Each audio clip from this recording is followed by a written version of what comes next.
I'm Batman. Don't believe me? Look behind you. Let's get nuts.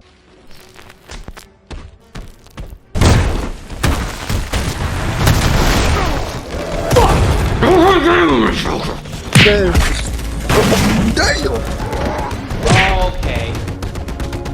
You should go.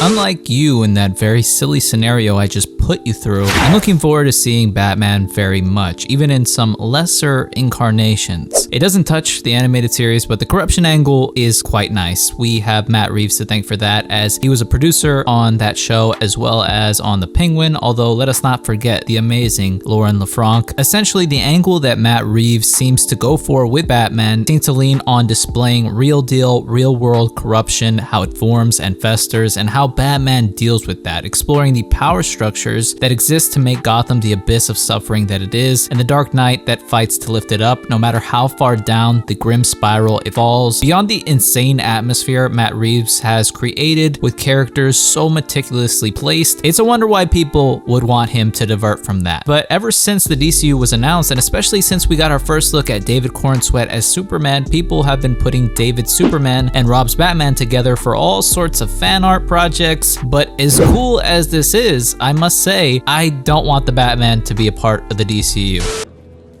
What did you say?